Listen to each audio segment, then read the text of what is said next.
terkait masalah parliamentary 0% dulu. Ya. Kemarin saya dengar ada pernyataan dari salah satu, katanya sih pakar hukum tata negara. Kemarin Bang Margarito ya, yang menyatakan bahwa PT 0% itu kemungkinan besar akan ditolak oleh MK. Nah, menurut Bang Muslim bagaimana pernyataan tersebut? Menurutku itu kan ibarat kata belum tempur udah menyerah gitu kan. Sudah kalah sebelum bertanding ya kan. Padahal bisa saja gugatan kali ini untuk penghapusan PT 20% ini menjadi 0% karena akan didukung oleh banyak elemen. Nah, menurut Bang Muslim bagaimana? Ya baik, bismillahirrahmanirrahim. Saya juga membaca pernyataan Saudara Margarito di RM All. Seolah-olah gugatannya akan ditolak oleh MK. Saya mencermati pernyataan Margarito itu punya beberapa penafsiran. Ya. Satu, penafsiran yang pertama adalah bisa juga itu memberikan semangat kita untuk kita lebih tambah semangat untuk sedapat mungkin membangun argumen-argumen, ya kan? Kemudian mensosialisasikan gagasan PT 0%, ya. Kemudian juga merekrut sebanyak mungkin dukungan-dukungan terhadap gugatan ini, baik secara akademis, ya kan, maupun dukungan politis, maupun dukungan publik, kan gitu dia. Memang apa yang dikatakan itu seolah-olah ini akan mentok, kan gitu dia. Ya. Karena sebelumnya sudah 13 kali gugatan dan NO, ya kan, NO, ya. Tidak menang, tidak kalah. Memang ini kan juga sekali apa yang disampaikan, saya menyimak betul bahwa argumen tentang yang akan mencalonkan presiden itu adalah partai politik atau gabungan partai politik. Nah, menurut dia ini kan sudah rigid, ya kan, artinya ini sudah baku yang tidak bisa digoyang. Nah, padahal itu dibenturkan dengan pasal 1 ayat 1 Undang-Undang 45, kedaulatan tangan rakyat, dan itu bisa gugur argumen itu. Iya. Nah, itu sebetulnya kekuatan kita di situ. Nah, jadi itu yang pertama. Jadi menurut dia rigid, tapi kan dia bukan hakim, penentu, ya kan? Sehingga itu menurut itu bisa pengamatan dia. Ya, menurut pengamatan dia dengan kapasitas hukum yang terbatas, tentunya dengan kemampuan penglihatan Saudara Margarito itu bahwa ini rigid, tidak akan bisa diganggu gugat. Siapa bilang? Ya. Siapa bilang ketika Soeharto begitu kuat 32 tahun berkuasa? Toh jatuh juga kan itu masalahnya kan? Itu. Nah, jadi dan argumen ini kan kemudian 32 tahun kita juga melihat bagaimana kekuasaan Pak Harto dengan Orde Barunya didukung oleh Golkar, oleh militer, ya kan, oleh ABRI pada waktu itu, kemudian partai-partai politik juga semua seolah-olah berada di bawah kekuasaan Pak Harto, genggaman Pak Harto waktu itu, tapi toh akhirnya jatuh juga. Nah, dan kemudian 98 reformasi mengembalikan kepada kedaulatan rakyat. Nah, saya kira ini saya ingatkan kepada hakim di MK agar supaya melakukan review kembali bahwa sejarah berdirinya MK itu karena keinginan rakyat. Ya, rakyat ingin adanya keadilan. Rakyat ingin adanya kedaulatan di tangan dia. Rakyat ingin demokrasi itu berjalan sebagaimana seharusnya, kan begitu kan. Tetapi kalau kemudian hari ini sudah 13 kali sidang, tetapi hakim MK masih tidak bisa memutuskan untuk pro kepada kepentingan kedaulatan rakyat, berarti ini kan kegagalan namanya. Nah, kegagalan misi reformasi, di mana hasil reformasi melahirkan MK, melahirkan KPK, melahirkan DPD dan sebagainya, kan gitu loh, ya kan.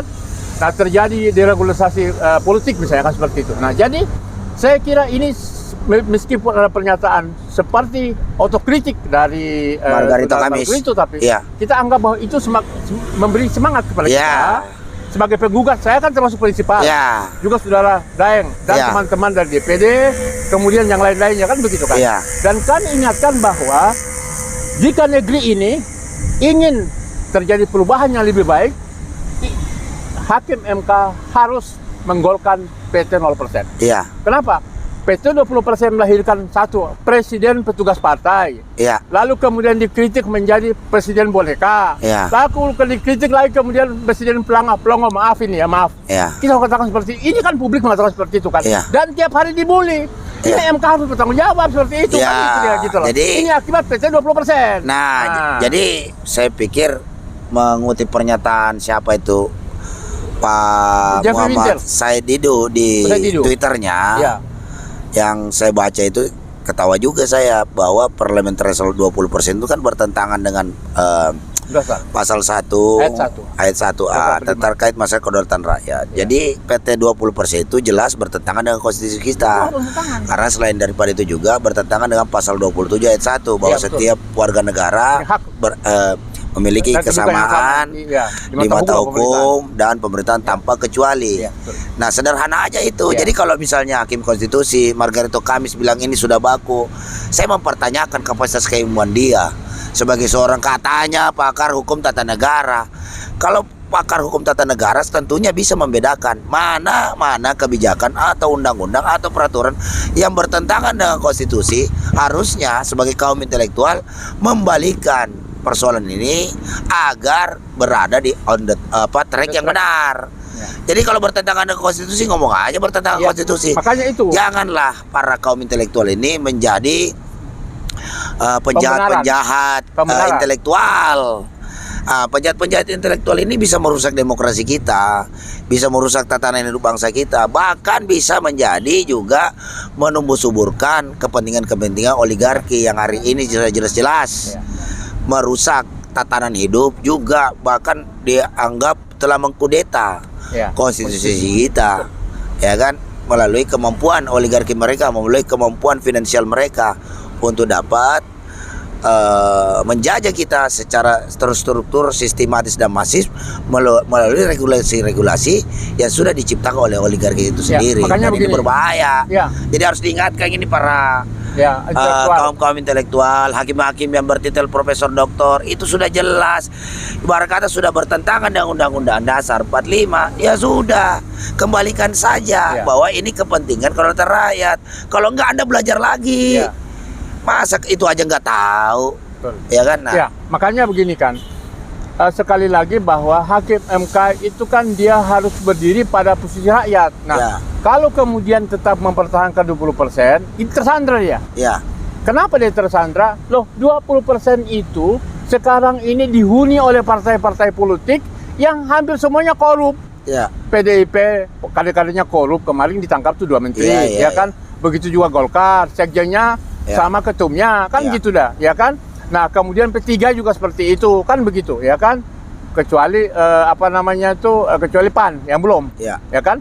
Tetapi PKS pun juga, ya, PKS meskipun Iya. dia sekarang di oposisi, begitu Iya. jadi Demokrat. Iya. Anas Urbanium kan seperti itu. Kalau PKS kan Lutfi Hasan Ishak Iya. yang pernah dikena oleh KPK waktu itu. Nah, jadi maksud kita bahwa jika negeri ini menjadi terbebas dari korupsi, ya kita sekaligus mendukung pernyataan Firly Bahuri ya, yang menginginkan PT 0%. Karena apa? Kalau PT 20% itu akan melahirkan politisi dan pejabat korup. ya, Dan ini bertanggung jawab MK, dia nggak boleh. Ya. Nah, jadi salah satu tanggung jawab moral hakim-hakim MK itu adalah mereka mendukung atau meloloskan PT 20% yang melahirkan para politisi korup. Ini hakim harus tanggung jawab. ya, Jangan kemudian kemarin hakim diperpanjang masa pensiunnya, lalu kemudian sebagai tukar gulingnya dia mendukung PT. Ini Ya, kejahatan juga, kejahatan intelektual, Kejahatan. termasuk para kaum intelektual ya, yang mestinya kan mendukung kedaulatan rakyat, Ya. bukan membantu oligarki. Kan Yes. itu masalahnya kan gitu lah. Karena